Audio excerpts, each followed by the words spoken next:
people here know who he is. I just want to read a real quick little saying that a member of the audience told me about. This is from Solzhenitsyn, and this is one of the reasons I think we're all here, and we kind of have to remind ourselves why we're doing this. It says, and how we burned in the cabins later thinking, what would things have been like if every security operative, when he went out at night to make an arrest, had been uncertain whether he would return alive and had to say goodbye to his family? Or if during periods of mass arrests, as for example in Leningrad, when they arrested a quarter of the entire city, people had not simply sat there in their lairs, paling with terror at every bang on the downstairs door and every step on the staircase, but had understood that they had nothing left to lose and had boldly set up in the downstairs hall an ambush of half a dozen people with axes, hammers, pokers, whatever else was on hand. After all, you knew ahead of time that those blue caps were out at night for no good purpose. But we didn't love freedom enough. That's what makes this country great. It's not diversity, it's freedom. Bill Cooper.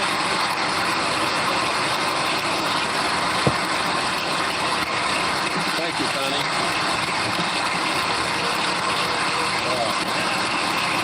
Thank you.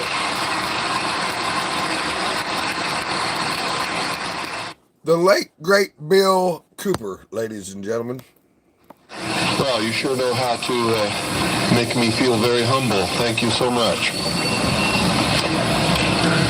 I think one of the biggest misconceptions in this country is what this country is all about, who founded it, for what purpose, and most specifically, what it is that we're all looking for. I'm going to try to clarify some of those, and in doing it, as always happens, someone's going to be angry with my definition of some of these things. I've traveled all over the country. I've talked to probably hundreds of thousands of people individually over a lot of years. I broadcast a radio show that brings me thousands of letters every week. I administer the world's largest and most successful civilian intelligence gathering operation in the world, which makes me privy to an awful lot of information that none of you will ever see. And there's so much of it, I can never present it in a form that you would be able to look at it and digest it. So that puts a pretty big burden on me and the people who work with me in the intelligence service and in the CAGI news service in order to digest this information, analyze it, and be able to present to you what we believe, and this is a subjective judgment, what you can digest and what you need to know at that particular time. And in doing this, digesting all this information, reading all of these letters from people of every kind of background that you can imagine, every race, every religion, every kind of agenda. Believe me, there's an awful lot of agendas going on in this country that are dangerous to Americans. Being promoted by people who claim to be Americans, who claim to be patriots, and who claim to be doing the best for this country, including those who want to destroy it and bring about a one-world totalitarian socialist government. They sincerely believe in their heart they're doing the right thing for humankind. You see, nobody gets up in the morning and sets out to do evil. Nobody consciously does that. I've never met any person in my entire life who said, I'm evil, I'm going to do evil things, I like to do evil things, I want to do evil things. They don't exist, in my knowledge. They may exist somewhere, people like Jeffrey Dahmer. And I believe that even Jeffrey Dahmer probably rationalized what he was doing in his own mind to make it right. Isn't that the way we all do things? Even if we do something wrong, we know we're doing something wrong, don't we attempt to rationalize it in our own mind and to our friends to justify what we're doing? So I believe it's a great fallacy to set out to brand those whom we disagree with as being evil people. The result of their actions we may perceive to be evil. We may perceive it to be bad. But I guarantee you those people don't see it that way. And when we present ourselves to them in that light, we're good and they're evil, Do you think we have a chance of getting them to listen to us? Not on your life. It's not going to happen. So I think we have to change the way we talk. We have to talk to them in a different manner. Now, don't take what I'm going to tell you standing up here today and compare it to what I say on the radio and expect the two to concur. Because when I'm here, I'm just Bill Cooper. I'm talking to you from my heart. When I'm on the radio, I am on a mission. And that mission is to slap people upside the head and wake them up and even make them hate me, if that's what it takes to get them to go examine what I'm telling them to find out that it's right. You see, I don't care how it's done as long as they wake up. If I have to be the bad guy that they're going to hate for the rest of their life, that's okay with me if I wake them up. But when I'm here talking like this, that's not my mission, because you're awake already or you wouldn't be here. You see? There's a difference between the people here and the people I'm talking to over those airwaves. Big difference. An awful lot of you are steady listeners of the Hour of the Time and have been probably for many years. And when I'm talking on the radio, I know who you are and I'm not talking to you. And I know that when you're listening and I talk about the sheeple, the stupid sheeple, it doesn't make you angry. You know why? Because you know you're not stupid sheeple, don't you? The person that gets angry has verified that I was right. Because he wouldn't get angry if he didn't know in his heart that he's a stupid sheeple. You ever been walking down the street and somebody comes running out and says, bank robber, stop that bank robber. Do you start running? Why don't you start running? Because you're not the bank robber, right? Do you get angry? No. Do you pay attention most of the time? If you're from a big city, chances are you don't even look around, right? Now, if you're from a small town where I'm at, people will come running out in the street to see the bank robber. Because small town and not much excitement goes on there unless the IRS comes to mess with me. So, what I'm going to talk to you about today comes from my heart, from my experience in life, from playing this role as messenger, which I take very seriously, from my efforts to wake up the American people, from my family, from all the letters they get, people that I talk to, just like I've talked to many of you here today. I've learned some things. And I think these things need to be passed on to you. And I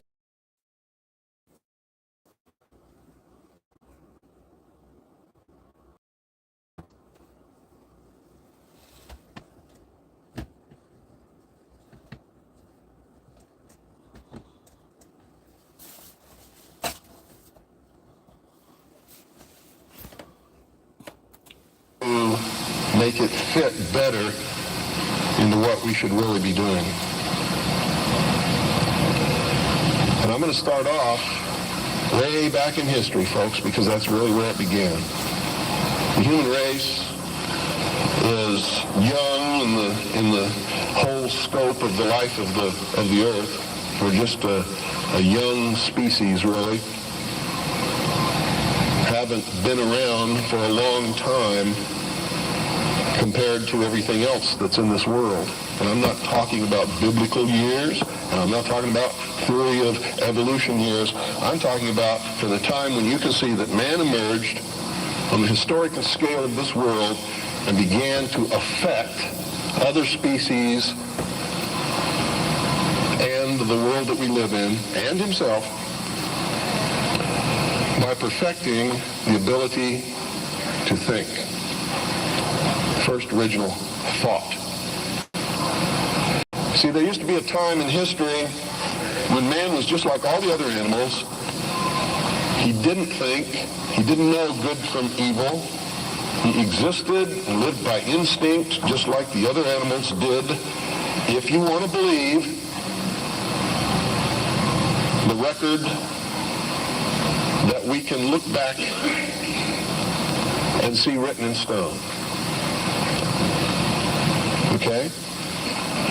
If you want to believe that there were creatures that ultimately became this thinking man that you see standing up here in front of you and sitting out there amongst you, didn't have this ability.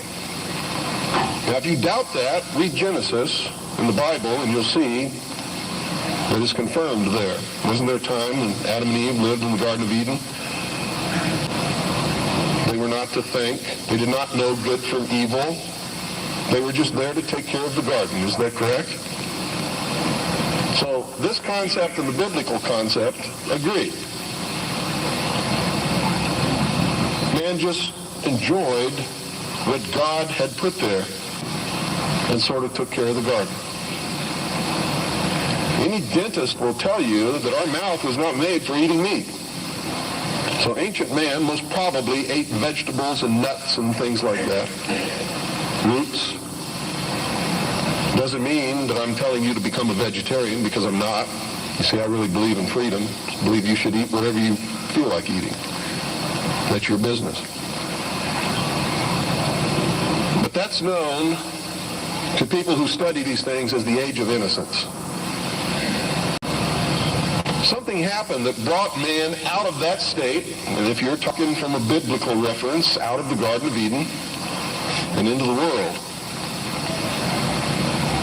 He wasn't innocent anymore. He understood that he was naked, that his partner was naked.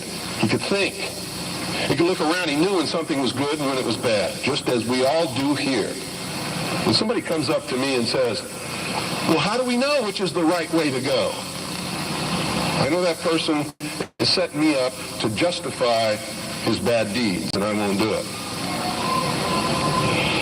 You always know. We always know which is the right way and which is the bad way. The bad way sometimes feels better, so we may choose that way and justify it by rationalization in order to make ourselves feel better about the bad that we did. In the mystery schools, they refer to this mystical time of coming out of the age of innocence as the Luciferian philosophy. I've tried to illuminate you with this for years on my radio broadcast. In the Bible or in the church, they talk about the fall of man. The same thing. There's only one difference between the Luciferian philosophy and the fall of man, is that those who talk about the fall of man believe in God.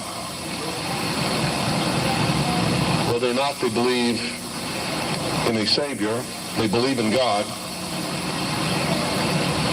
The ones who believe in the Luciferian philosophy do not. Now here's how that works. In the Bible, we're told that Eve was tempted by Satan to eat of the fruit of the tree of knowledge of good and evil. God had commanded Adam and Eve not to eat of fruit of that tree. If you do, ye will surely die. Isn't that the commandment? Lucifer, through his agent Satan, on the other hand, told Eve, God lied to you. He's holding back the fact that you too can become God. But first you have to eat of the fruit of this tree. And if you do, you will surely not die, but shall become as gods. Isn't that true? So, from the religious aspect, we see that as the fall of man because man disobeyed God. We see that as the subjugation of the woman beneath man, where she had originally been the partner. Now she is subjugated beneath man because she was the agent of man's downfall. Is that correct? Now, I'm not talking right or wrong. I'm not trying to insult anybody in here. I'm just telling you what we're taught so that we all understand what we're talking about, because that's most important. If you understand something differently than what I'm trying to impart to you up here, and we don't have the same definition, we're not going to understand each other, are we? The mysteries, on the other hand, look at this in a different light. Here's their story. It's a metaphor. They don't believe that there ever was a God, or that there ever is a God, aside from man himself. And man has not reached that state yet, but can, this is what they teach in the lodges, that if you perfect yourself as the temple of the God within and become Christed, you've all heard this in the New Age movement, you too can become God. In her movie, running on the beach, spinning around, I am God. Go ask her early in the morning when she just wakes up and goes and sits in front of the mirror and looks at her aging face and tries to cover it up with makeup if she's God. She may tell you a different story about that time. Around noon, she might be feeling better and become God again. But this is the reality of the human condition. We'd all love to be gods, wouldn't we? My question to Shirley MacLaine at one time was, please, Shirley, could you make me a universe? She sort of looked at me with this hurt look on her face as she confronted her mortality and realized that she was not God because she could not make me a universe. She couldn't even make herself a universe. She can't even make herself look young again. She's having a hard time paying some of her debts. God doesn't have that problem, does he? And in her case, she. Here's the way they look at it. Here's their metaphor for the end of innocence. Adam and Eve were held prisoner in the Garden of Eden by an unjust, cruel, and vindictive God.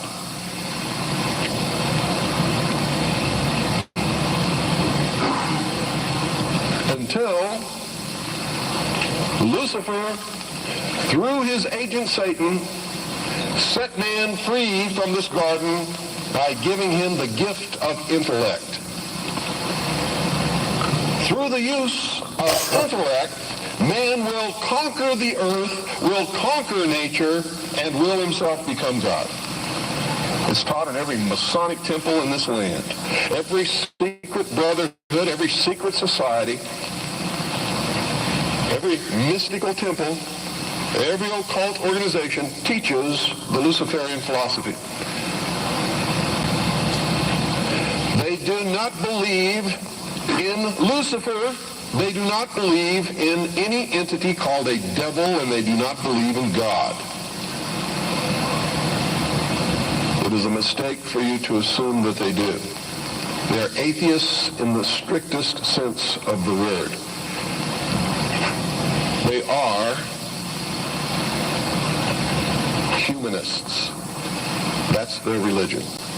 At the highest level, their goal is to create a world in which the adepts, the 1,000 points of light, working behind the veil to create the culmination of the great plan, can realize the ultimate happiness of mankind. That's why they don't oppose pornography. That's why they don't oppose certain crimes. That's why they say you should not be put in jail for the rest of your life for murder or anything else. There should be no death penalty because it was a learning experience. And having gone through that learning experience, you're a better person now. This is what they teach. They believe punishment for these crimes is nothing more than vengeful retribution, which is wrong in their eyes.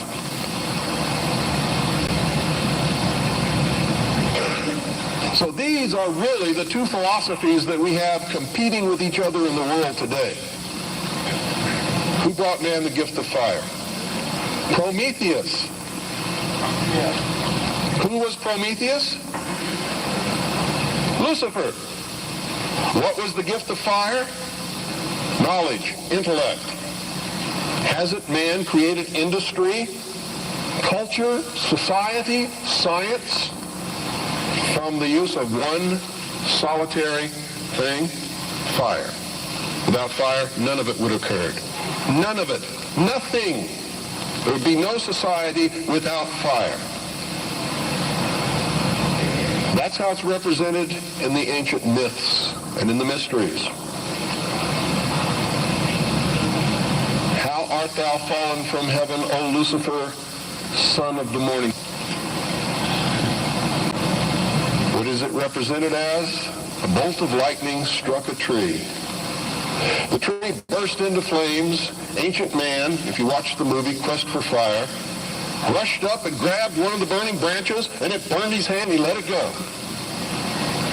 He probably didn't go any farther than that the first time. Second time, he may have found a deer that had been roasted by the heat of the fire in the forest. And being hungry, maybe he partook of some of that meat and found that it tasted pretty good. Also, the fire was warm and didn't get cold at night. And this is where the whole battle between the forces of light and darkness comes from. Man sat upon a rock one night watching the sunset and said, boy, I'm in deep trouble now. I can't see in the dark. There's wild beasts out there. There's tigers with teeth 7 inches long that want me for dinner. What am I going to do? He didn't know what to do.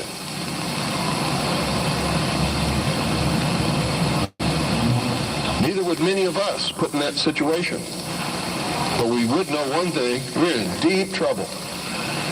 And so for a good part of his history, man sat huddled in the darkness in some place that made him feel secure, waiting to be saved. Now remember, folks, I'm not telling you what I believe. I'm telling you what's taught in the mysteries. I'm telling you what our enemies believe. Make no mistake about it, they are our mortal enemies. They want to see us wiped off the face of the earth.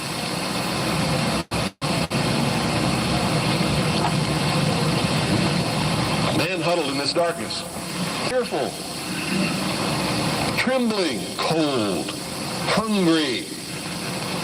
And around about he could hear the beasts roaring. And sometimes they were roaring because they were after him. And sometimes he was eaten. A man eventually saw another tree struck by lightning and grabbed that branch with that flame on it. And by a little experimentation, he learned how to keep that fire going. And if he could keep the fire going, he knew something nobody else knew, and he became the first king, the first priest, the first scientist, all rolled into one. And he would burn this fire and keep it going. Another man in the cold of the night, wanting to escape from the terrors that were out there, would gravitate toward this glow. And they would see this man sitting there. And if he was kind, he would let them come to the fire. And they would be warm. And they would be protected, because if the wild beast came, he'd pick up a branch and shove it in its face, and the beast would go away. And so the forces of light overcame the forces of darkness. And in the sunshine of the morning, the newly risen, resurrected child that had died the night before, their Savior, warmed them and saved them from the terrors of the Prince of Darkness. You have to study these things to understand your enemy. Any general who ventures upon a battlefield without understanding the enemy is doomed to defeat. Just like a militia that forms itself upon a peninsula has already created its own concentration camp, unless it has a navy.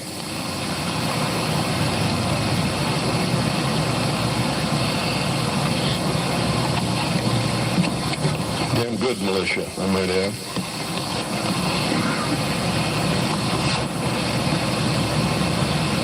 What is the upshot of this? What am I getting at here? These people believe, and they have conducted themselves according to their belief and their philosophy since the very dawn of man. These people learned how to control others through the use of a hidden knowledge. This ability to keep that fire going was a technology that nobody else knew. by observing the fire, by keeping it going, by creating ceremonies around this fire, they became a mystery to the others. A mystery always holds sway over those who don't understand it. And the priesthood was born. No king ever existed without the permission of the priesthood. I don't care what religion you're talking about or what period of history you're talking about, it is the truth. The kings never had the power and don't to this day. Kings exist at the whim of the real power, which is the priesthood standing behind the throne. And when the king ceased to be of benefit to the priesthood, they would simply poison him or get rid of him in some other way. The king is dead, long live the king, and there would be another king appointed. There was even a time in history when the king was a sacrificial king, just like John F. Kennedy was in the Temple of the Sun known as Dealey Plaza. They would pick a young man at the height of his virility, appoint him king for 1 year. During that time, he could do or say or command whatever he wanted. The priesthood was always there to make sure he commanded the right things, have any woman that he wanted, and at the end of the year, he was ceremoniously sacrificed upon a rock, his heart ripped out, his body dismembered into 14 pieces and scattered over the land. And this is where the legend of the Osirian cycle began. It was to ensure the fertility of the crops of the next year. And young men would volunteer for this in their patriotic duty to their kingdom, to their family, so that they could have prosperous years. Much as our young men may volunteer to rush out over the water to a place called Kuwait or Iraq and die in the God-forsaken sands of a place that nobody can even find on a map, I never heard of until it happened, all so that he can be called a patriot, someone his family can be proud of. It escapes me how they can ever arrive at these conclusions, but they do, and the priesthood always takes the most advantage of this willingness to sacrifice oneself upon the altar of his country. The problem with it is, it's very seldom really for the country. It's for the advancement of the agenda of the priesthood, whoever the priests happen to be at the time. Am I attacking the church? You better believe it. All churches, all organized religions that have existed since the beginning of the time. Am I attacking the religion of individuals? Never, not on your life. He wasn't trying to create a big church. He knew what happened to those things. And you're all wrong about that man. You say you shouldn't get angry. You shouldn't curse. You shouldn't do things that upset other people, because that's what Jesus spent his whole life doing. He threw the money changers out of the temple. Don't you think that made some people angry? Don't you think it was rude to walk up to somebody's place of business, smack them in the mouth, grab their table, and throw it out the door? What about the time he cursed the fig tree? You know, pious Christians sometimes make me very angry. They don't even know Christianity. They don't know the man they're following. He was a revolutionary. He was a dangerous man. And by God, so am I. And so should you be. This country was founded by dangerous men. And the moment the people in this country cease to be dangerous men, it's going to be the day we cease to have a country. Their whole whole goal with this philosophy is to teach all men and women that the only end of life is to seek the utmost pleasure and happiness that you can get out of it, because when you die, there's nothing else. That's what they teach. That's what they want you to be. They don't want laws against sexual promiscuity. That's why they don't want families. That's why they don't want marriage. That's why they encourage homosexuality. There's a method to their madness. There's really not much method to yours, because you're operating from a place of ignorance. And until you change that, you're going to be bumbling around, bumping into each other, saying and doing the wrong things, not understanding the nature of your enemy. And if you don't understand the nature of your enemy and the weapons they use, you cannot fight that enemy. You can't fight the battle. You shouldn't even be on the battlefield. That's why you're losing the war. And don't tell me you're not, because I'm in a place of great knowledge about who's winning and who's losing this war. And I can assure you, you're losing the war. Doesn't mean it can't be turned around. But it'll never be turned around until you learn what you need to know.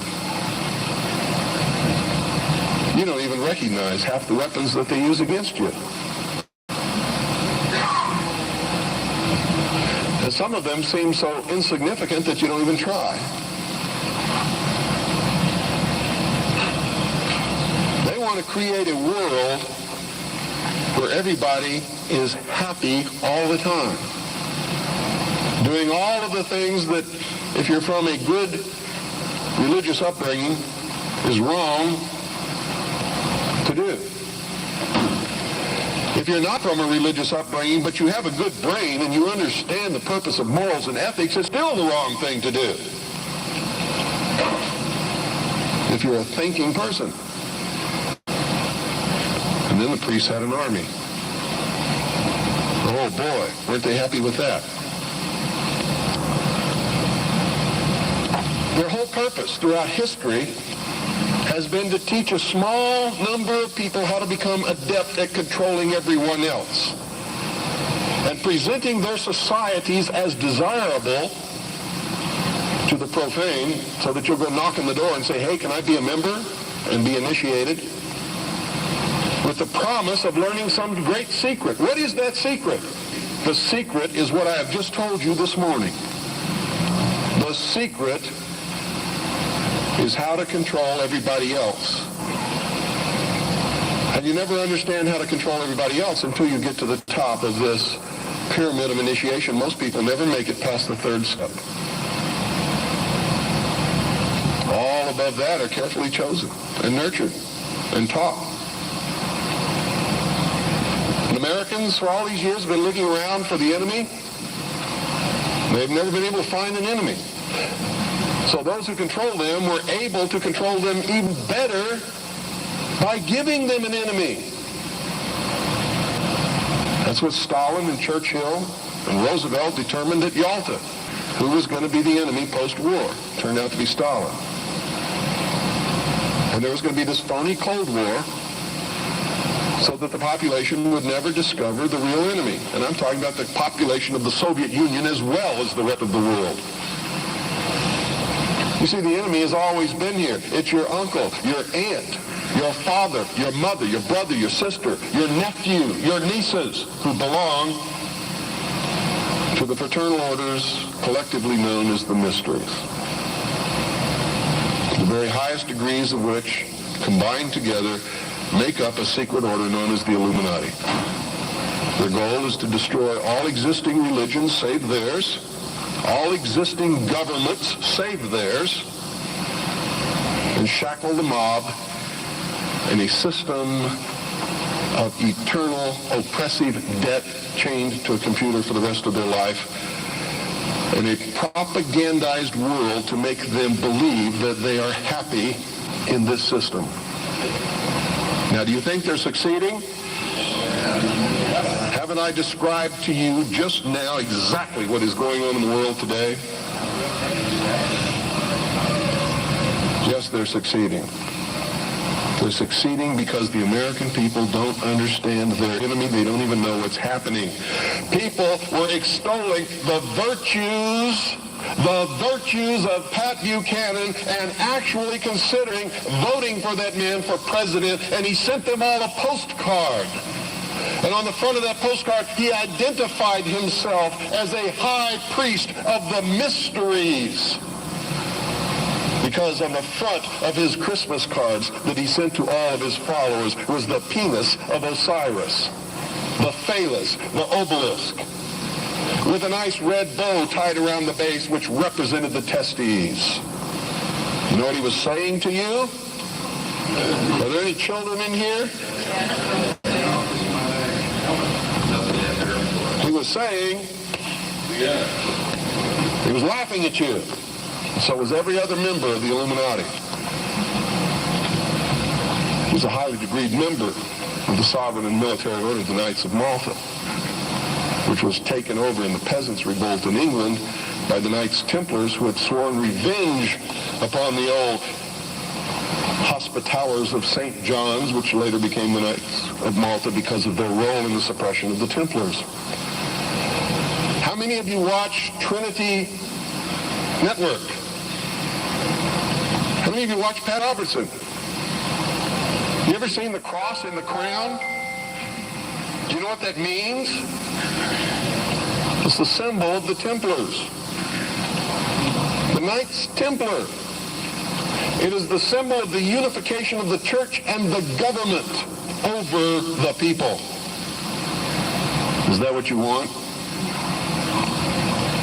Every time any church gets control of government, the people suffer. It has always happened. That's why our founding fathers established a country where that was not supposed to happen, where everybody was free to worship at the altar of their choice. And if you think they were all of one mind, you better think again. How many religions of the Protestant group do you think existed in this country when our founding fathers put together the Constitution?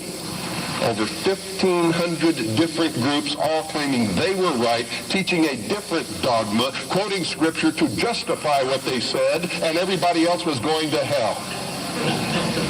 So don't give me this Christian nation bullshit, because that's what it is. This nation reflected Christian values because the people who made up the government in the early days were Christian, but none of them agreed with each other, and they still don't today. They very seldom ever have. What do you mean by Christian? Seventh-day Adventist? Branch Davidian? You need to do some serious evaluating, some very serious checking out of agendas. You really want to take over the government and make it a theocracy? Because I'm going to tell you exactly what's going to happen if you do that. You're going to burn people at the stake who disagree with you. And if that happens, I'm going to have to take up arms all over again. And so will many of you, because you're going to be persecuted. You see? Because whichever one controls the government, you're going to have to conform to that teaching, and if you don't believe in it, you're a heretic. Do you understand what I'm talking about? What is our common bond truly? Freedom. Freedom. Without freedom, you can't be a Christian no matter what denomination you belong to. You can't be a Buddhist.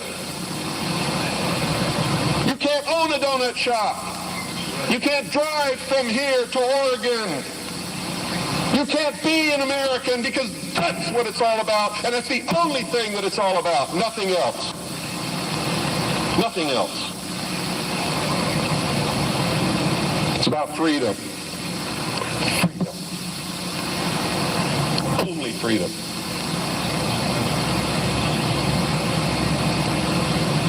It means you have to let other people be free, even if they disagree with you. I had a tremendous admiration for the courage of those two communists who had the guts to walk up with their little communist sign and their communist flag. Two of them, young people, all alone, in that sea of America, militia, uniformed patriots. And I saw people who wanted to kill them.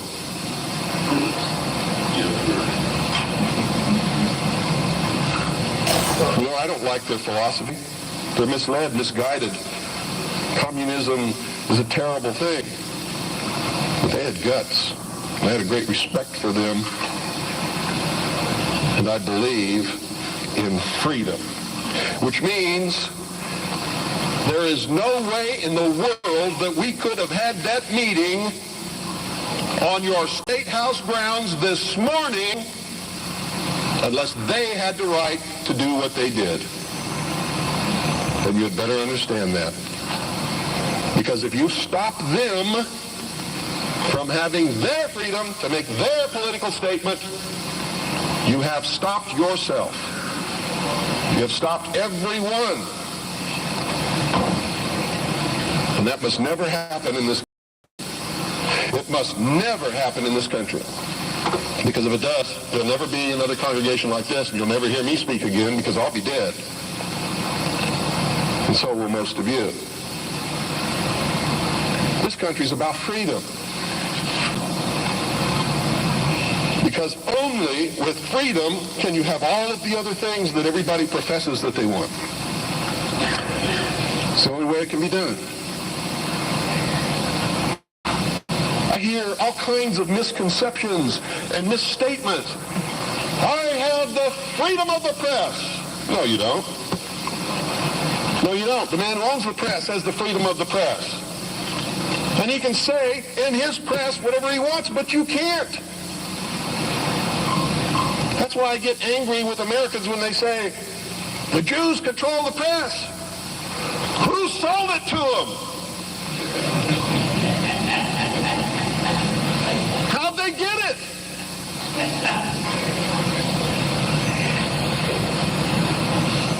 You want the press?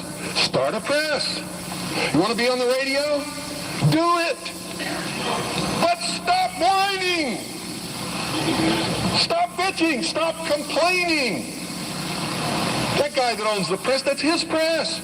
He can do with it what he wants. Just let your car what you want because it's your property. He doesn't owe you anything unless you've got a contract with his signature on it that says he will print what you say.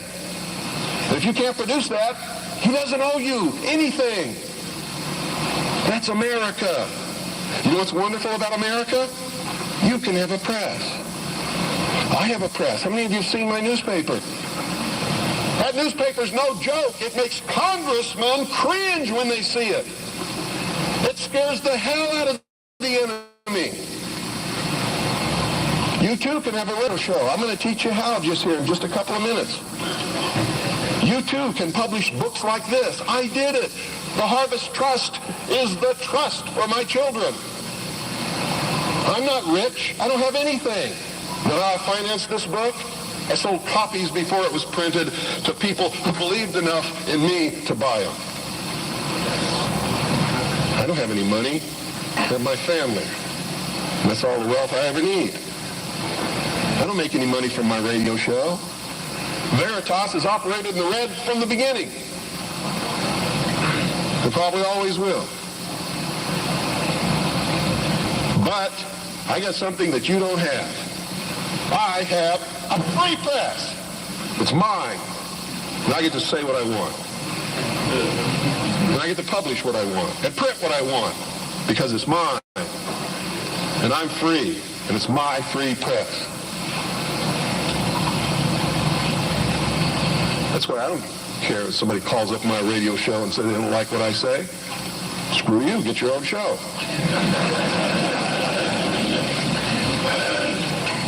I don't care that they complain because I won't let them talk on my radio show. Screw you. Get your own radio show. This is mine. It belongs to me. I don't have any contract with you. I don't owe you anything. I was speaking in California one time. A lady stood up in the middle of the crowd and said, "You make me so angry. You're a terrible man. Why didn't you tell me this years ago?" She was lucky I was telling her then. I didn't know her anything. But she blamed me because she didn't have the information that I was imparting to her on that day years ago. And I had it years before that. I didn't know how to do it. I would have. Oh, God, I would have. You don't really understand sometimes what a terrible burden it is to know some of the things that I know and try to wake people up and impart this knowledge to them and find out that they just have walls built in front of them. They want to be slaves. But we're making some chinks in those walls. You too can have a free press, and that's what it's going to take to get this country back without bloodshed. And I'm going to tell you right now, unless we can be successful in creating a real free press where the American people get different viewpoints other than those expressed in the establishment-controlled media, there's going to be a civil war in this country, and it's going to come soon. The only thing that can stop it is by waking up vast amounts of sleeping people. Sheeple is what they are. They are following the Judas goat right into the shearing pens, and from there they will go to the slaughter, and they will not know that anything is wrong until they smell the blood of the sheeple in front of them.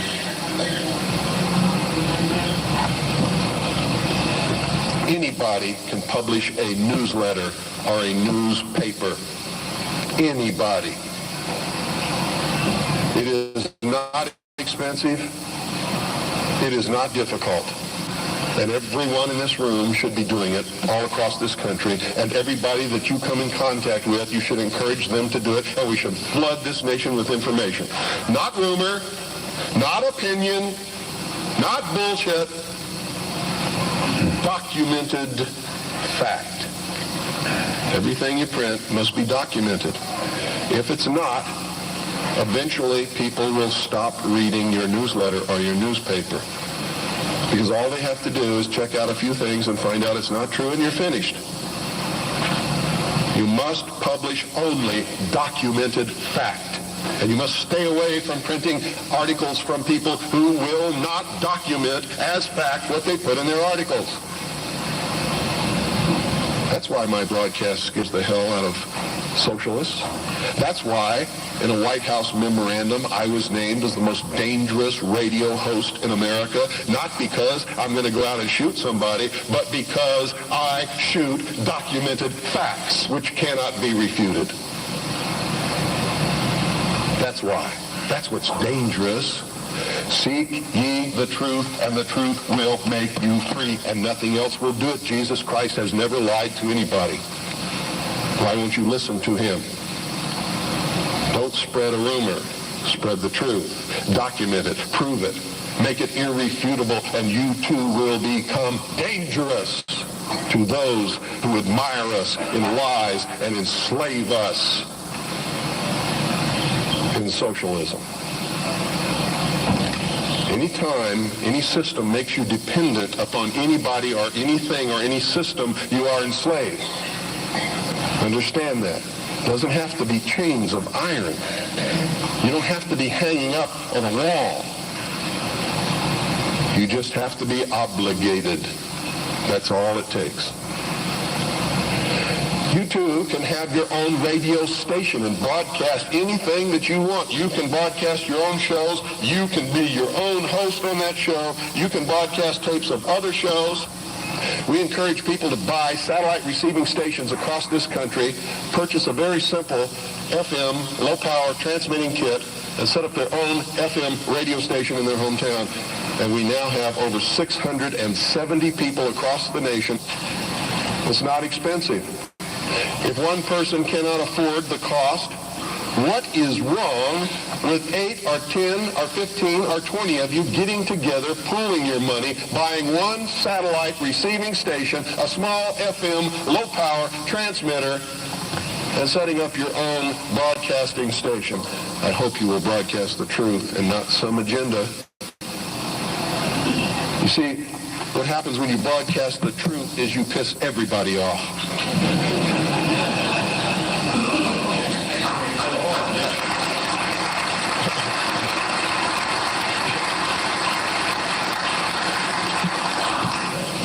don't have my address, I want you to write it down. It's the Harvest Trust.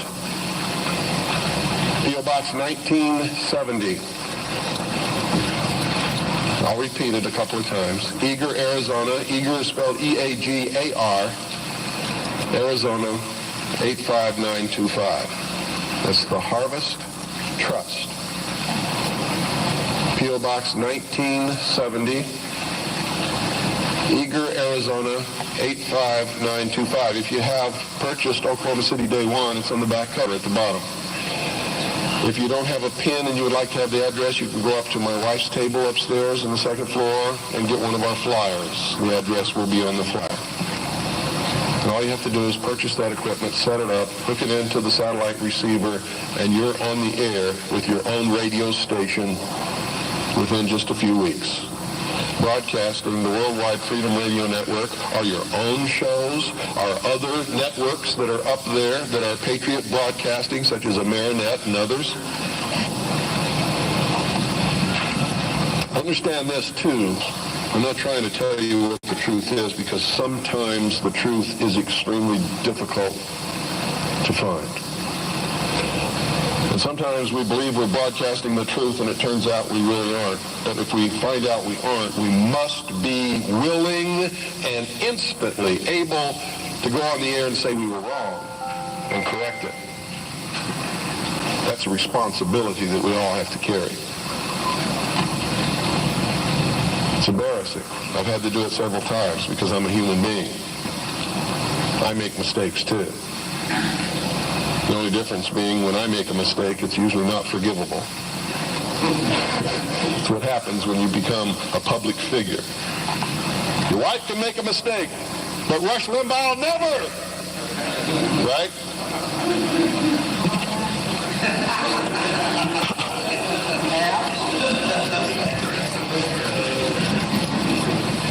I want you all to get interested in this. All of you should be publishing a newsletter or a newspaper. All of you should be documenting what you publish. All of you should have a satellite receiving station and be rebroadcasting programming to your neighborhood. All you got to do is make sure that you're broadcasting on a frequency that's not interfering with any other broadcast. Which means you don't just check it at your house. You get in your car and you drive out 25 miles and all around, and you make sure that there's nobody else on that frequency before you use it. So you know you're safe. In my little town of Eagar, which is a very small town, between Springerville and Eagar is 2 miles. Another 2 miles either way, and you've covered everybody in the valley. And I'm up on a big mountain in the middle of this valley where the town surrounds the mountain, and I'm broadcasting 6 miles in every direction in my town. And it's militia country. Arizona is dangerous for socialists. And when the war starts, heaven help whoever they send to fight in Arizona. Because it's still really kind of like the old West days. In a lot of places, it's dangerous. Where I live, Ike Clanton made the sheriff angry one day. The sheriff rode 25 miles, grabbed Ike Clanton by his hair, and drug him to jail. By his hair. Which brings me close to the end of my, I think it is. How much time do I have? 3 more hours. Come back after Jim talks a little bit. Can you talk some more? Yeah. Just let me give you a little parting note here. I'll be back up as well with, as will the others, to answer questions later. Mr. Collins has to catch a plane, so I'm going to cut my talk short, and please give him your undivided attention.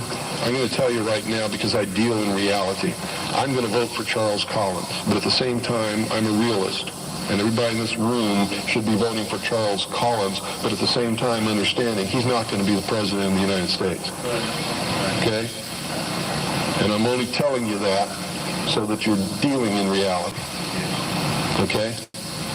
But he is the best man on any ballot in this country. Thank you.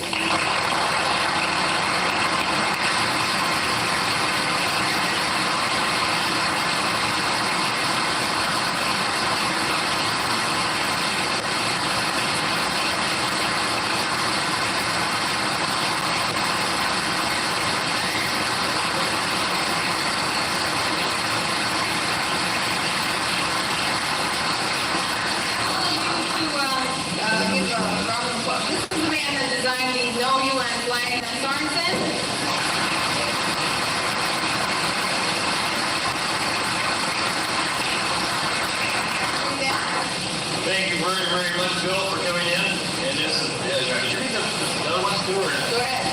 Okay, in appreciation of William Cooper for the continuing support of American individual sovereignty, say no to the UN.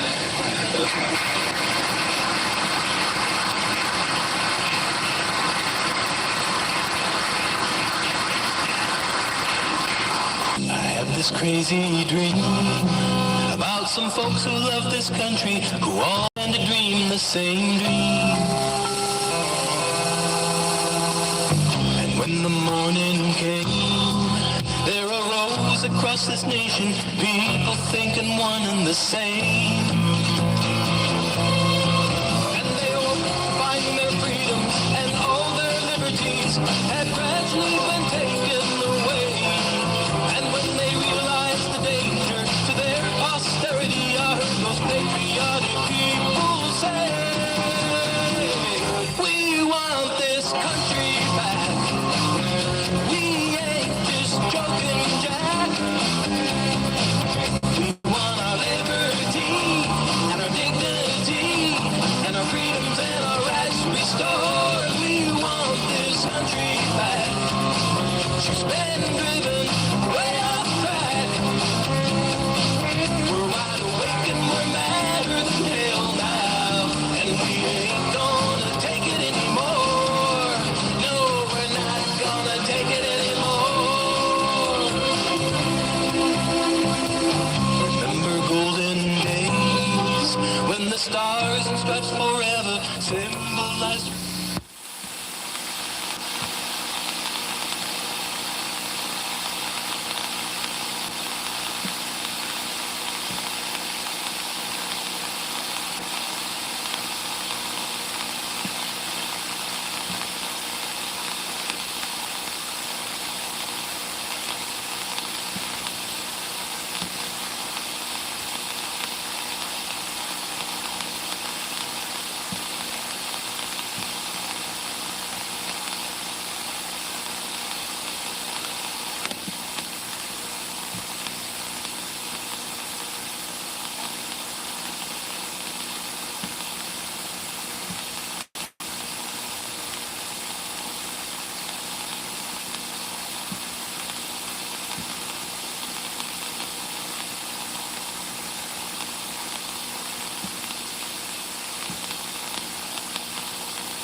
Mr. Man.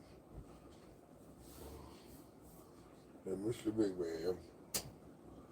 And Mr. Big Man. And Mr. Big Man.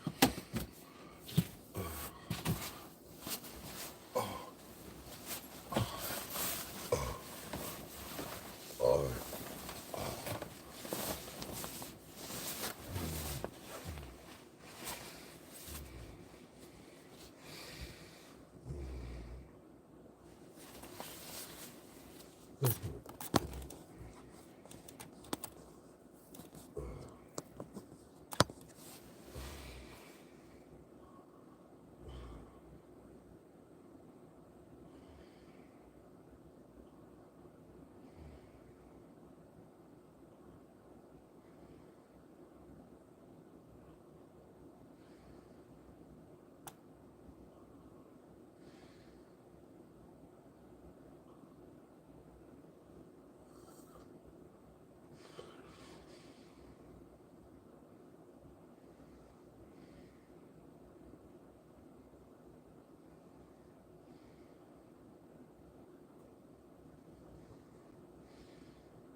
uh,